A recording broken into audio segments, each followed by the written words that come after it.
তাইওয়ানকে ঘিরে আবারও ভয়ঙ্কর উত্তেজনায় কাঁপছে বিশ্ব রাজনীতি। বেইজিংয়ে ডোনাল্ড ট্রাম্প ও শি জিনপিংয়ের বৈঠকের পর নতুন করে সামনে এসেছে সেই পুরনো আশঙ্কা, চীন কি এবার সত্যি তাইওয়ানের বিরুদ্ধে সামরিক পদক্ষেপ নিতে যাচ্ছে?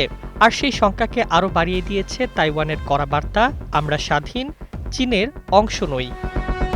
দীর্ঘদিন ধরেই তাইওয়ানকে নিজেদের ভূখণ্ড দাবি করে আসছে বেইজিং, এমনকি প্রয়োজনে শক্তি প্রয়োগ করে দ্বীপটি দখলের হুমকিও বহুবার দিয়েছে চীন। আর ঠিক এমন সময়েই মার্কিন প্রেসিডেন্ট ডোনাল্ড ট্রাম্পের চীন সফর ঘিরে তৈরি হয়েছে নতুন বিতর্ক।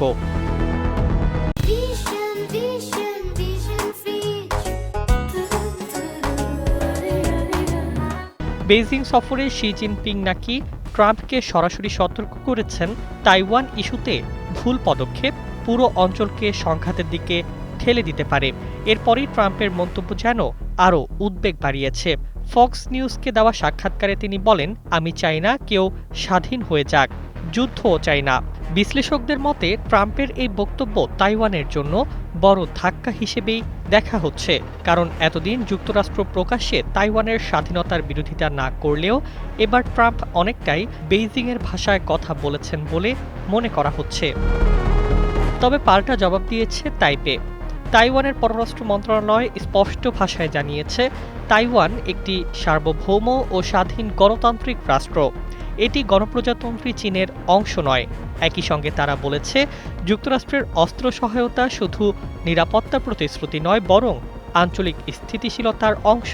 এর মধ্যেই তাইওয়ানের পার্লামেন্ট $25 বিলিয়ন বিশাল প্রতিরক্ষা বাজেট অনুমোদন করেছে।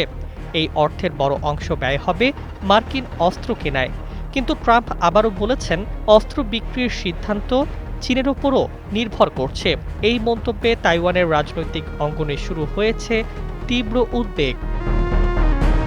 বিশেষজ্ঞরা বলছেন, যদি যুক্তরাষ্ট্র তাইওয়ান ইস্যুতে নরম অবস্থানে যায় তাহলে বেইজিং আরও আক্রমণাত্মক হয়ে উঠতে পারে। অন্যদিকে চীনও বুঝিয়ে দিচ্ছে, তাইওয়ান প্রশ্নে তারা কোনো আপোস করতে রাজি নয়।